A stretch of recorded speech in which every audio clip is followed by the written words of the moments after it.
Is the Nolan Arenado trade market about to heat up? And where could the star third baseman land if the Cardinals do indeed trade him? What's going on, everyone, and welcome into this edition of B-Schaeff Daily. Brenden Schaeffer with you. It is Thursday, November 21st, 2024. We are still in that time period in late November where we're waiting for things to happen, for the hot stove to get moving.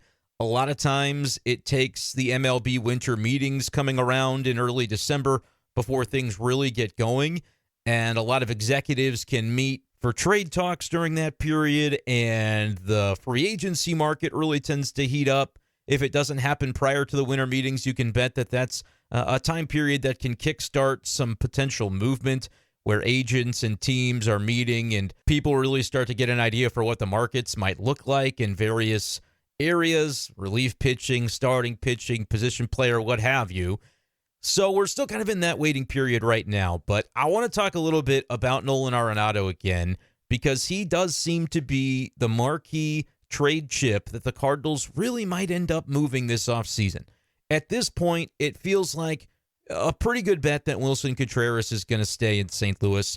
It seems as though Sonny Gray will as well. Remember, both of those guys have no trade clauses, and I don't think either of them really want to go. We know that based on the reporting that was done by folks like Derek Gould and Katie Woo down at the GM meetings a couple of weeks ago, last week, 2 weeks ago, whatever it was, that Willson Contreras wants to stay. And it's been reported as well that various beat writers have said their sources indicate Sonny Gray wants to stay as well. He doesn't want to be traded. He's got a couple of years remaining on that contract. A lot of money, so that would be an impediment in terms of if he had said, yeah, trade me, all right, he's going to only be able to go to certain teams because of the contract.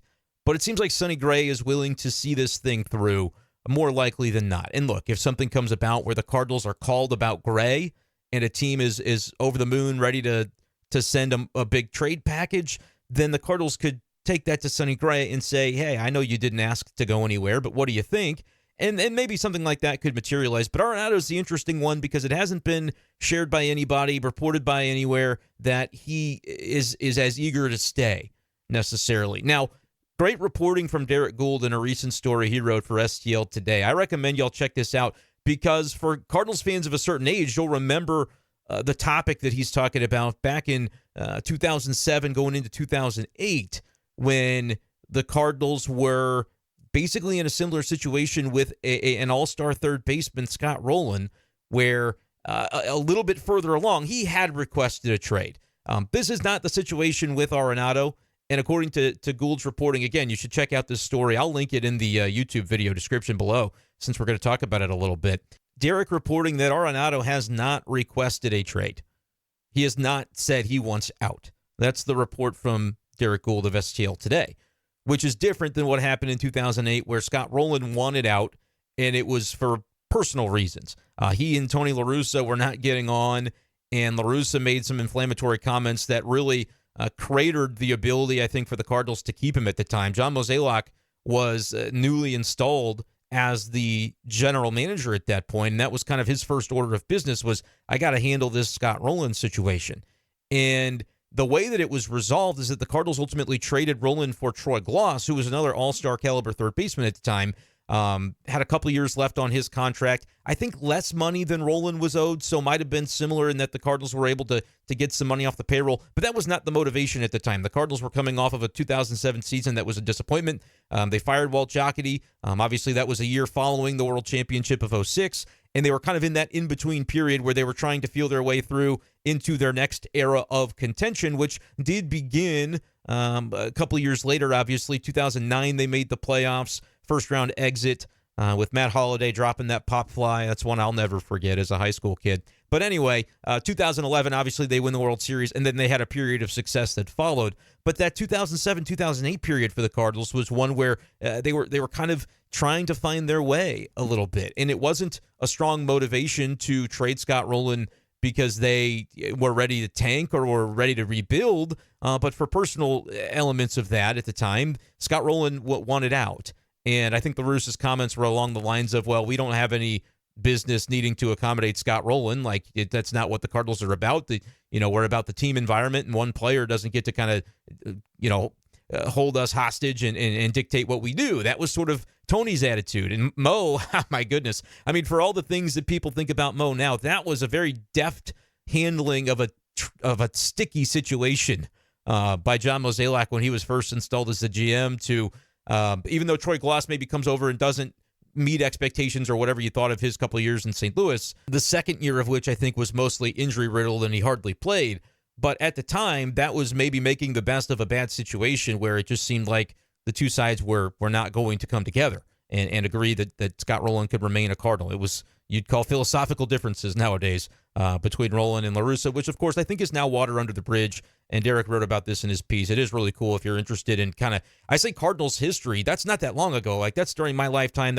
I was in going into high school or whatever around that time. And so I can remember these things happening, but I wasn't as aware or as glued to it, obviously, now as I am with the job that I do. So it was kind of interesting getting the perspective from all of the things that unfolded with that scenario. But if you like some insight on that somewhat recent Cardinals history, the article by Derek is a great one for you to check out as a Cardinals fan to remember back and then to sort of parallel it to what's going on now. And as I was saying, I think kind of water under the bridge because with Scott Rolen going into the Hall of Fame, going in with a Cardinals cap, there was a note in the piece about La Russa and Mozeliak both being there to celebrate with Scott Rolen for his induction. So sounds like the fences have been mended. But then you take to the Arenado situation now, different scenario. I don't think Arenado has beaten the door down to want out of St. Louis. Remember, he opted into that contract. There is sort of the conversation that is a narrative among Cardinals fans that John Mozeliak lied to Arenado back in, what was it, prior to 2023, where he had to make that decision to opt into the remainder of the contract or be able to test the free agent waters. And him and Mozeliak had that conversation. I think Mo flew out to him, and that was an offseason discussion that took place, and then Arenado opted in following that conversation with Mo. And people say, well, he lied to him because he told him he was going to build a winner around Arenado, and Mo didn't do it. I want to spend a moment talking about that characterization because it is a common one that I see from comments here on YouTube and from Cardinals fans. I don't think it's a fair way to frame it that Mozeliak lied about the direction of the team. Remember, this was coming off of a 2022 season where things went really well for the Cardinals. They got to the postseason. That was with Albert Pujols having his miraculous final season in St. Louis. And yes, the playoff run was cut short in that wild card series against Philadelphia, but a good season all in all. But changes obviously were coming. With Albert and Yadi leaving, it made sense for Arenado to sort of be reassured about the direction and what the plans were moving forward as he contractually faced that decision in that specific offseason. And that was the offseason where the Cardinals brought in Wilson Contreras. So I don't know what the conversation was. I don't know what Mozeliak said specifically to Arenado that assured him of yes, this is the place that I want to be. Obviously, Arenado's goals are to win. And so to get that little nudge of, yeah, we're going to spend money to continue to build a winner, that's going to be our goal. I don't think it's a lie that it hasn't happened that the Cardinals haven't made the playoffs the last two seasons. They did spend money. I mean, they went out and got Wilson Contreras. That was a $80-some-odd million contract. Last offseason, when they needed to fix the pitching, they went out and got Sonny Gray, spent money on Kyle Gibson, Lance Lynn. The effort has been there, and I don't really have a lot of qualms. As much as during those off seasons we talked about the Cardinals, they could spend more. They could go out and get more marquee players to add to this team to really beef it up. And maybe having some disappointment that ownership was unwilling to do it. It's not as though they weren't spending and trying to remain competitive and filling the holes that were evident on the roster in order to do so. It's a lack of execution. The way that they spent the money in conjunction with the pieces they had internally didn't get the Cardinals over the hump in either of the last two seasons. I don't think it was a promise from John Mozeliak, like, we will win you a World Series in the next couple of years. You know, it's Scout's honor. No, I don't think that was the conversation. Like I said, I wasn't there for it. I don't know exactly what was said, but the characterization that Mo lied to Arenado and this was all deceit, and he knew that Mo did not know the Cardinals were going to go 71-91. He certainly didn't anticipate it and wouldn't have brought that to Arenado and said, we're going to actually stink next year. And the year after that, we're gonna try to patch the holes, but it's gonna fall a little bit short. We're only gonna win 83 games, and then our TV situation with the revenues is gonna continue to devolve. Attendance is gonna dip a little bit because the team's not gonna perform that well, and so revenues will become more of a question in 2 years. than we thought, and so we're not really going to be able to spend to build around you in 2025. Sound good? You in? That's not what he said because nobody really anticipated. Fans will say, oh, I anticipated. I knew the Cardinals were a sinking ship. That's fine. But if you're in John Mozeliak's seat, that was not the attitude of the organization at the time, and it wasn't the expectation that the last 2 years were going to go the way that they have. So to say that Mo lied to Arenado, I don't think is the right way to characterize that. To say that he and the team have not been able to deliver on the goals and the execution of the plan would be accurate. That would be completely accurate. But it would also be accurate to say that throughout those 2 years, Arenado has underperformed as well. You know, he has not lived up to the billing of his own personal expectations for his performance and production. The contract, what that dictates in terms of performance and production, it has been a bit of a decline. It's not to say that Arenado cannot find it back, whether with the Cardinals or somewhere else. I honestly, if you had to pin me down, I would expect him to have a better season next year than the one he just had offensively, whether he's here or not. And now part of that is how many times are you going to have a subpar or a below expectation season offensively in St. Louis, where we know it's been a topic that Arenado has been quick to bring up, is the ballpark. And I don't think he's alone in that. I think that is something that permeates through the Cardinals clubhouse at times where, my goodness, I know how I hit that baseball and it died at the warning track. Like, that's a thing. That is an unintended consequence of the ballpark village and the structures and the wind and the jet streams and all of those things that have been debated. I don't think the Cardinals have any intention to move the fences in. That's based on anything I heard that as recently as this past summer. I don't think it's coming. It was discussed at one point, but I don't think it's currently on the table. And that impacts the team offensively, but it also, I mean, the opponents that come in have the same circumstances to play under. And so the Cardinals, in theory, can build teams around, winning pitching and winning situational hitting and runners in scoring position and being good in those certain scenarios. Like, those are things that you maybe don't build around guys that are going to come in and hit 40 home runs because that's the way we're going to build our team. Great to have power, and the home runs will still be struck for sure, but I think that aspect of the Busch Stadium experience does change a little bit, even if it's more of a subconscious thing for the types of players the Cardinals can go out, acquire, and have be their most successful versions of themselves. I think another good example is Marcell Ozuna, who comes in as was known as a slugger home run hitter, has a couple good years with the Cardinals, but not up to the standard of what he was in Miami, and then he's since gone on with the Braves to be, more productive than he was in St. Louis. Not just maybe in the home numbers where you look at the raw numbers of the guys' performances at Busch Stadium versus on the road, but I think part of it too is you play half your games at Busch, and so does that mess you up mentally when you go on the road. I think there's probably more to that than gets talked about, but you can't really, if you're the Cardinals, you can't really come out and say, hey, this is what's going on, because that's not going to be a good look. Fans aren't going to look upon that favorably, even if it's true. So I understand the predicament the Cardinals are in with that. And a guy like Nolan Arenado, again, you've heard little comments after games of he'll analyze and tell you on specific batted balls what he thought. Yeah, I didn't think that one was going to get out, and it did. I was pleasantly surprised because of the ballpark. Or that one was one that you know when you hit one, and I hit one, and it didn't go. And that was, ended up being an unfortunate part of the game. So those are things that are, I think, on the minds of players, and rightfully so. But it's something that Arenado has at least been willing to a little more publicly bring up from time to time. So how much is that factoring into maybe a desire to go elsewhere? I think it's probably minimal, if any, because, again, the thing I want to impress upon everyone is that based on the reporting from Derek is he's not requested a trade. This is not like a trade demand in 2007, 2008 from Scott Rowland where he wants to go somewhere else. But the parallels of an all-star third baseman in a season or an offseason where the Cardinals could be looking to move in a little bit of a different direction, kind of resetting things, not all too dissimilar to that 07-08 period, but the difference is definitely I think it's more financially motivated this time, where the Cardinals are looking to reset, but also as they build that foundation and that core throughout the minors and the development system, they are this summer looking to have a lower payroll, certainly than the one that they just had.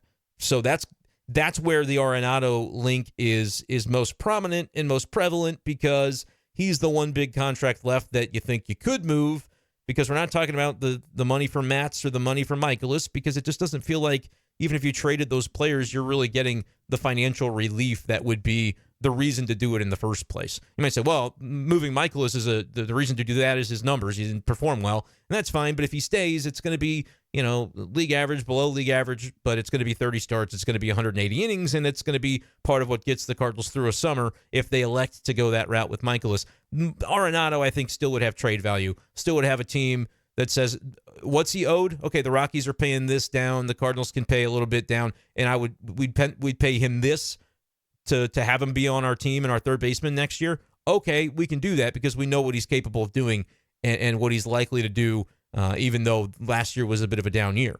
I think there's still a market for Arenado. So that's where the ideologies converge if you're the Cardinals. It's like he doesn't have to want a trade, but we can kind of say financially you're the puzzle piece that might make the most sense.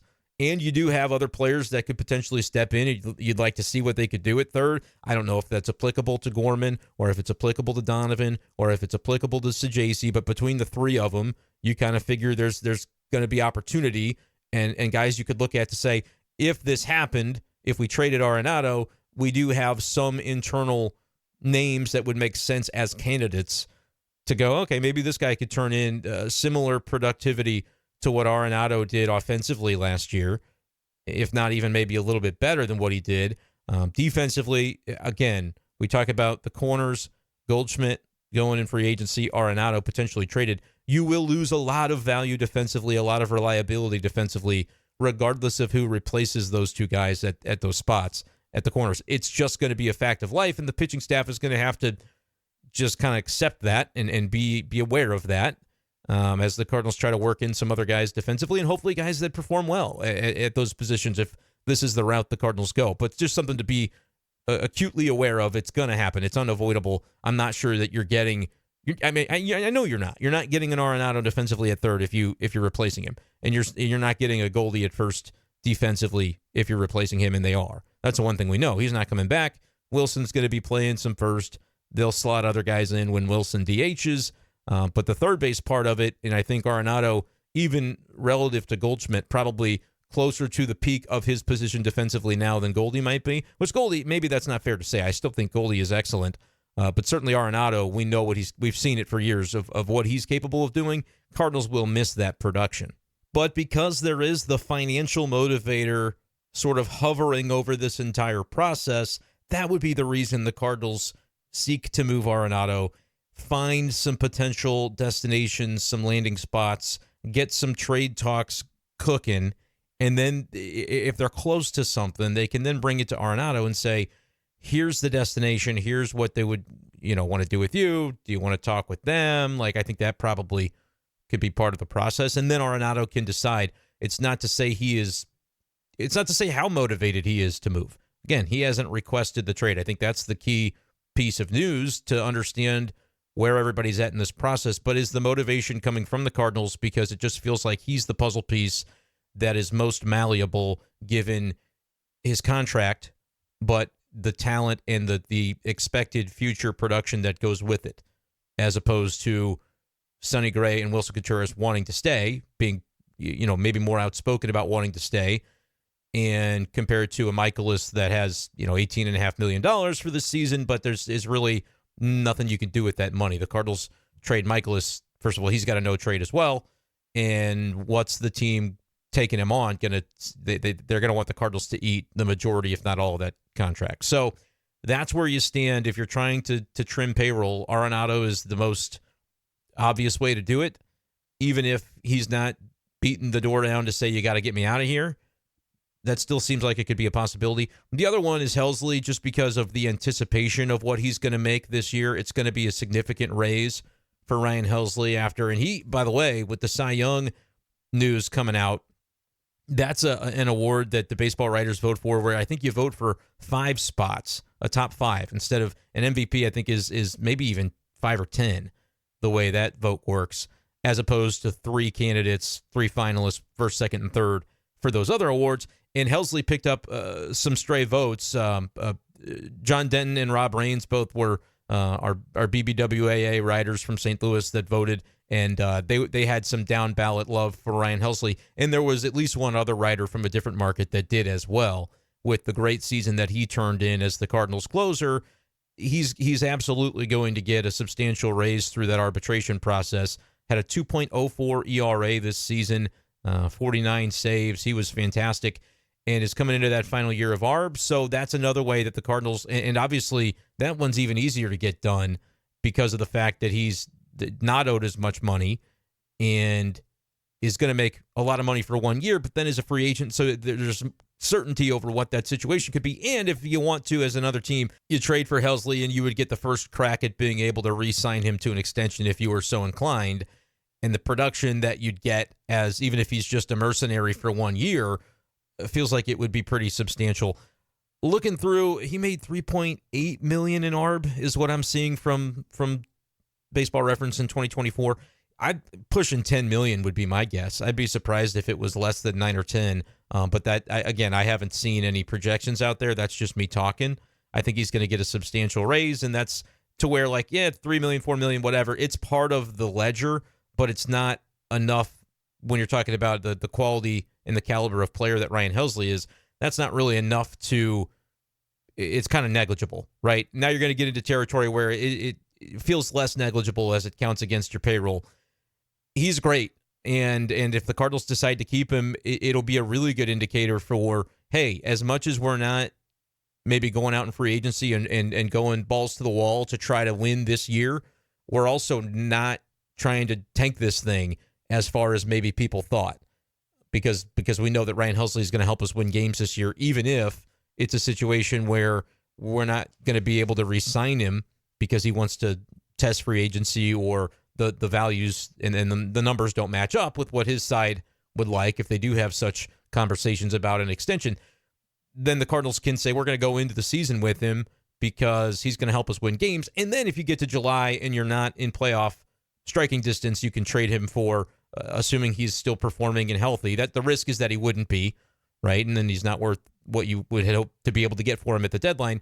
But if things are, everything moving swimmingly on his front, he'd be one of the most sought-after pieces at the deadline if you get to July and the Cardinals aren't competitive. But those are really the two main ways that I see the Cardinals being able to further trim salary. You could talk about $7.5 million for Eric Fetty if they decide to trade him. Don't know what the market would be there. Maybe not super robust, and he's a guy you can plug into your rotation and get adequate production, I think, which was the thought process behind trading Tommy Edman for Fetty in the first place. So that's kind of where it is. Let's talk about where could Arenado actually go? And like, this is difficult to really get a handle on because we don't necessarily know, A, who's going to be willing to add financially to bring him in, and B, where Arenado would like to go. That's got to match up because he's got a no-trade clause.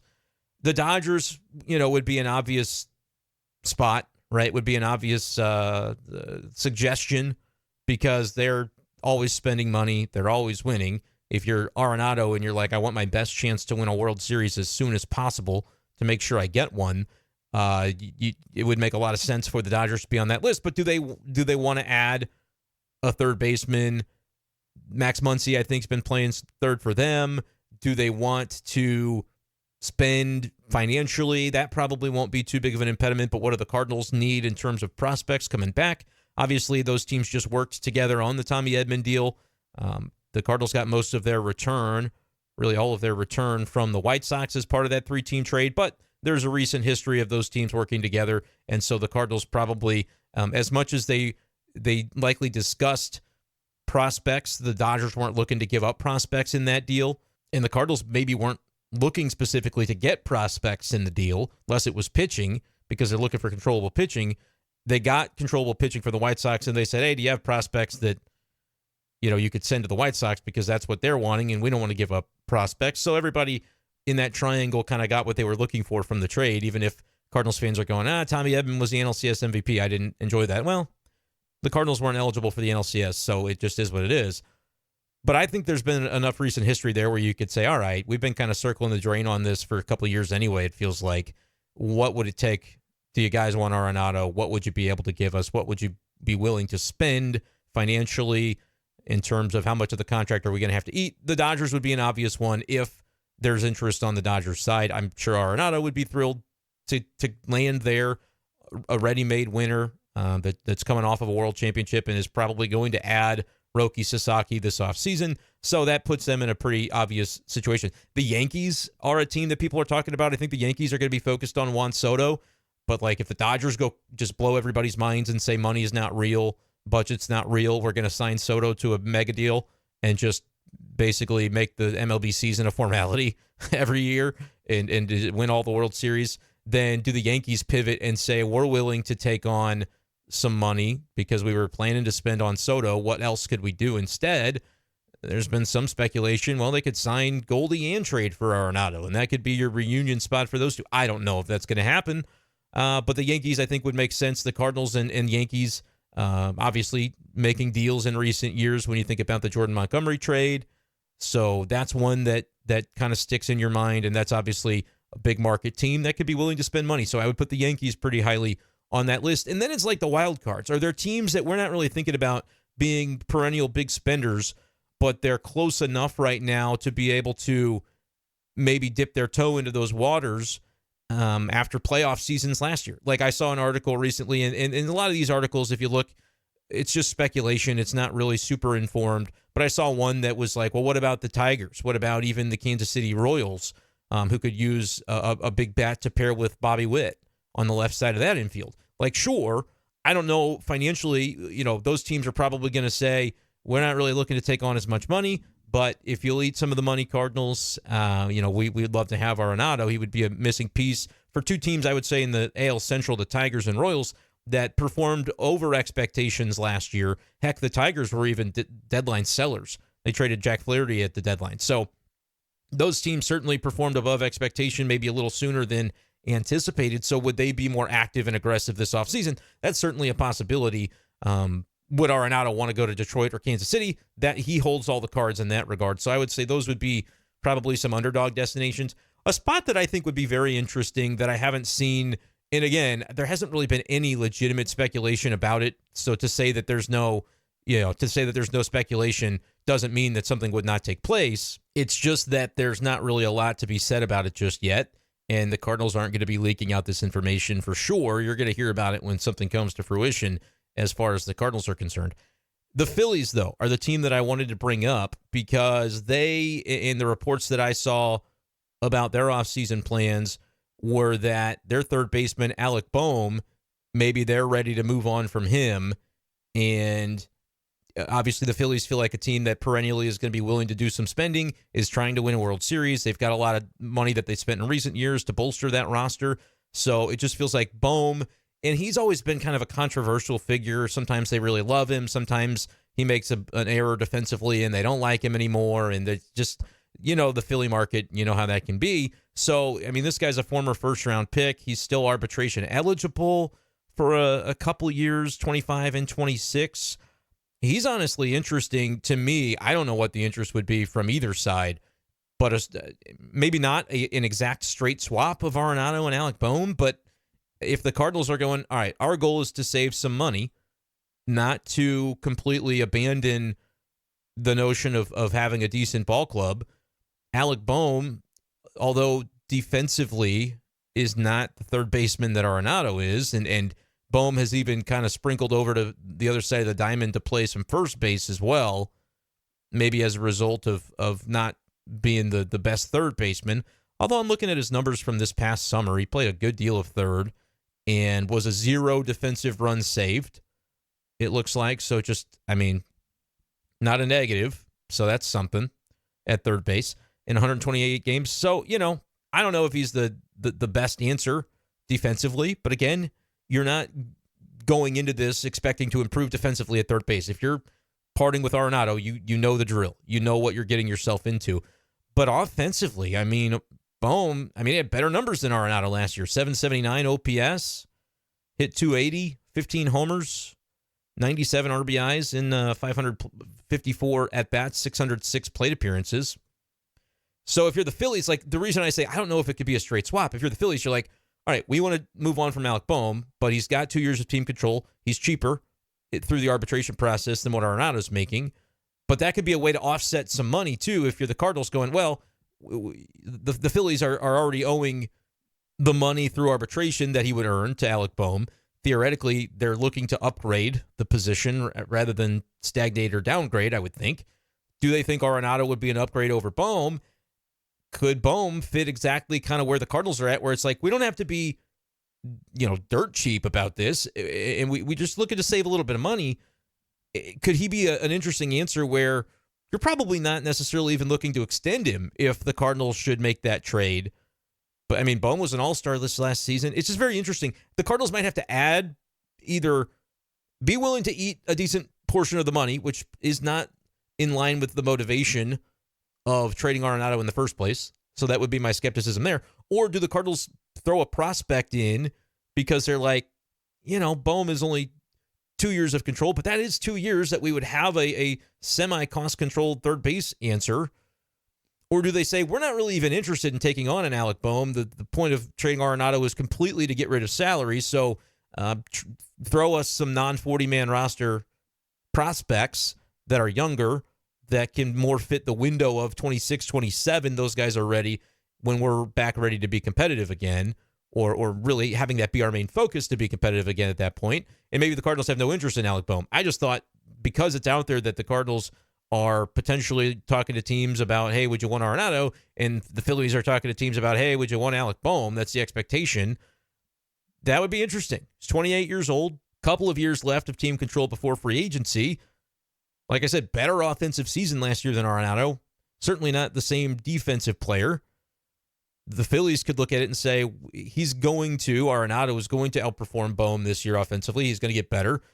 Taking him out of Busch Stadium can help Arenado potentially get back to his career norms. And we still believe that there's enough left in the tank that we're willing to trade Bohm and pay a decent portion of Arenado's salary to where the Cardinals are getting some financial relief. Arenado's been a 774 OPS and a 719 OPS the last 2 seasons. I don't want to necessarily paint it as I know the Phillies would prefer Arenado, because I don't. Nor do I want to paint it that I know that Arenado would want to play in Philadelphia. I have no idea. But Bohm was a 765, 779 OPS over the last 2 years, which, the aggregate, if you took the total 23 numbers and 24 numbers and combined them, I think Bohm would have probably better numbers in many regards than Arenado. By the way, I say 15 home runs. 2023, Bohm had 20. So not as much of a power threat. Arenado had 26 and 16, so out-homered in both years. Offensive profiles could maybe mesh somewhat similarly, but Arenado, obviously, the veteran presence, the defense, I think, would be the main thing. And that might be part of the reason that Philly, again, it just seems like there's moments that stand out of Alec Bohm's defense where it's become a thing. And maybe that's part of the reason that Philly's like, we've got to, we've got to maybe make a move here. Looking at some stuff, Bohm had never had a season better than -6 defensive runs saved at third. He was a a -17 defensive runs saved in 2022. Again, this last year he was a 0, so improved a bunch, it seems. But if Philly's kind of done with him, I would like him for the Cardinals. But does that get in the way of, well, we were going to put Donovan there, we were going to put Gorman?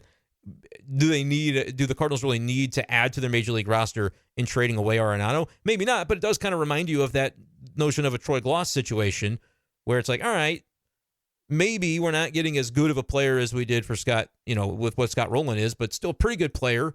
So we don't lose a lot, and we can maybe accomplish the goal. In 2008, it was Rowland wants to leave, so the goal is to get him somewhere else while not losing too much value and productivity. In 2024, right now, the goal is we might want to decrease our payroll, and so trading Arenado could accomplish that, but we don't necessarily want to be bad, so let's see about maybe this type of swap. Alec Bohm made $4 million this past year. He'll get a raise, maybe $7-8 million in ARB, and then maybe $11-12 million the following year. You could talk about $8 to $12 million, I think, for this coming season, and then the next one.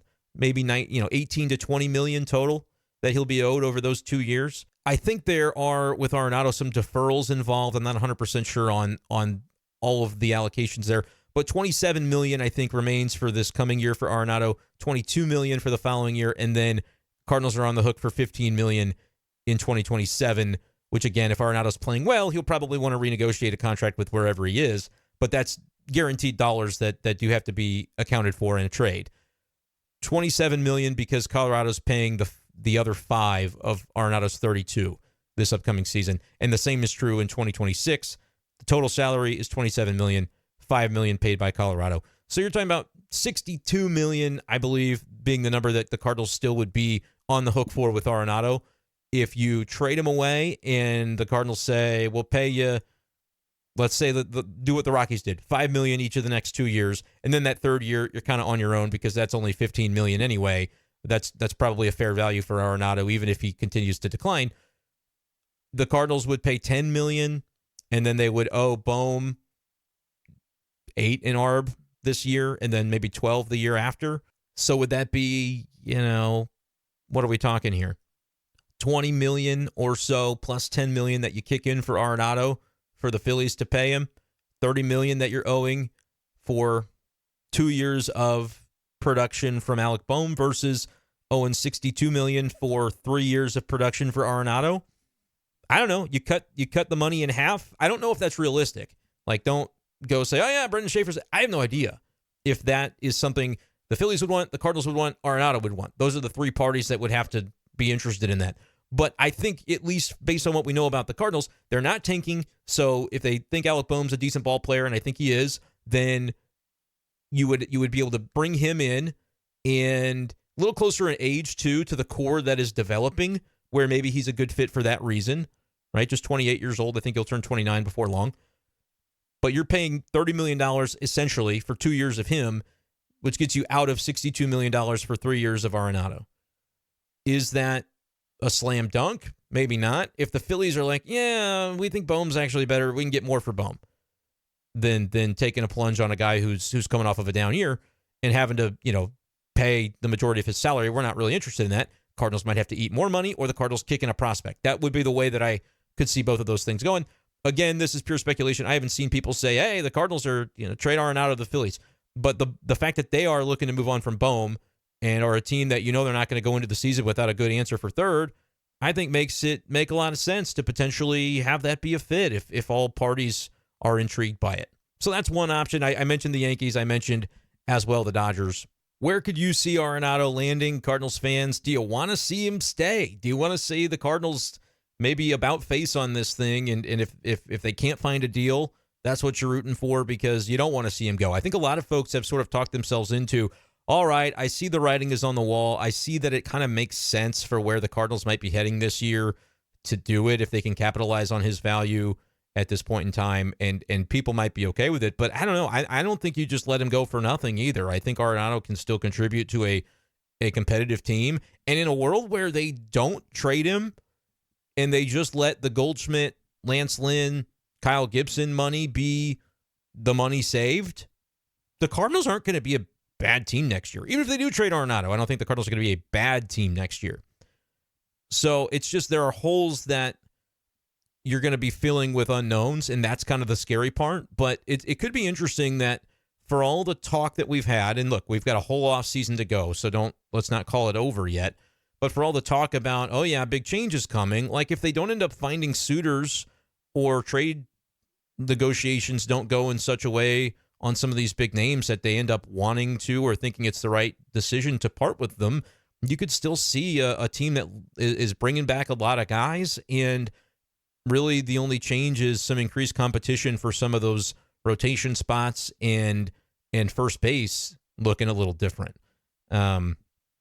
Maybe the reset could look like just stagnating because the Cardinals go, well, we won 83 games. We didn't lose a lot of productivity. We lost a lot of money. But if you look at what Goldie, Lynn, and Gibson actually did, it's not that they were bad players, but they were kind of fine. And could you get fine from young guys that you pay the MLB minimum? Like that could be the genesis of all of this and could really be the extent of it if the Cardinals don't end up making some sweeping changes. So we'll see. I think there's still a world in which it kind of looks more like that than like the teardown that we thought at one point would be a possibility. So Cardinals fans, let me know where you're at. I know you want the action to heat up. I certainly do as well. It gives us more to talk about. But I felt like we haven't really explored the full notion of what's going on with where Arenado could conceivably land. And so those are a few obvious spots, and then one maybe not so obvious that with the Phillies that maybe has not been broached by national media or anything, but one that I'm kind of like, just switch them and then maybe you're done. Again, I think that I might be underselling. I could be underselling it in either direction. I could be underselling Arenado's value, or I could be underselling the Phillies going, no, we got a player that basically did what Arenado did the last couple of years. Why would we want to pay a lot more for that player? Well, I think I don't really subscribe to that because of the defensive differences and Arenado being a difference maker in that area. But again, who knows exactly how all the parties involved are thinking. I don't ever like to pretend that I know things that I don't, or that I could guarantee you things that maybe are different or wrong, or I would have been surprised by. So I try to be clear about that up front, but it is fun to talk about as a potential move could be coming. So let me know, Cardinals fans, what you think about all that, what you think about the show, about the YouTube channel. Any feedback for me would be fantastic as we approach winter meetings. Still a few weeks away, but I am trying to get down there. Let me know too. I keep mentioning, but if you have a business and you'd like to partner with the show for some advertising during winter meetings, that is something that I am still actively seeking. So appreciate you guys who may be in that boat and decide to reach out to me at b-schaefer12 on Twitter via DM. I'm on Blue Sky. I'm on all the platforms. I'm at b-schaefer12 everywhere. So thank you guys so much for listening, and we will talk to you next time on B-Schaeff Daily. Peace.